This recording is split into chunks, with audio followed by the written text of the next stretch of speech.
속보 야마유리원 비극, 장애인은 불행관계 19명 참살 일본 사회, 윤리적 논란 속 충격과 비통.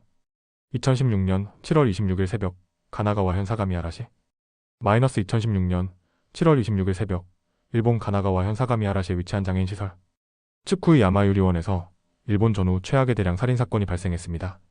중증 장애인은 살아갈 가치가 없다는 뒤틀린 사상에 빠진 전직 직원이 시설에 침입, 무방비 상태의 장애인들을 무차별적으로 살해하여 19명이 사망하고 26명이 부상당하는 참극이 벌어졌습니다. 일본 사회는 이 충격적인 범죄 앞에서 윤리적 논란과 함께 깊은 슬픔과 분노에 잠겼습니다. 그날 새벽 2시 10분경 검은 옷을 입은 남성이 야마유리원 시설로 침입했습니다. 그는 미리 준비한 피상망치로 창문을 깨고 들어온 뒤 당직자들을 결박하고 시설 직원들의 휴대전화를 빼앗아 경찰 신고를 막았습니다. 그리고는 잠들어 있던 지적 장애인 거주자들의 방으로 들어가 흉기를 휘두르며 무자비하게 공격하기 시작했습니다. 범행은 약 40분간 이어졌습니다. 무방비 상태의 거주자들은 잠결에 혹은 깨어난 뒤에도 필사적으로 도망치려 했지만 범인의 칼날을 피할 수 없었습니다. 시설은 순식간에 피와 비명으로 뒤덮인 지옥으로 변했습니다.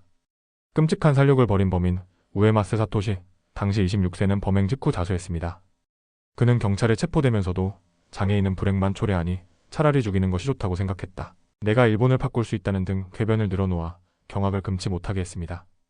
그는 야마유리원의 전직 직원으로 사건 발생 몇 달 전 중증 장애인에 대한 사례를 주장하는 편지를 중의원 의장에게 보내는 등 이상 행동을 보였으며 마약 양성 반응이 나와 강제 입원 치료를 받기도 했지만 퇴원 후 다시 근무를 시작하려다 거부당한 것으로 알려졌습니다. 이 사건은 일본 사회에 엄청난 충격을 안겼을 뿐만 아니라 생명의 존엄성과 안락사, 장애인 인권에 대한 심각한 윤리적 논란을 불러일으켰습니다.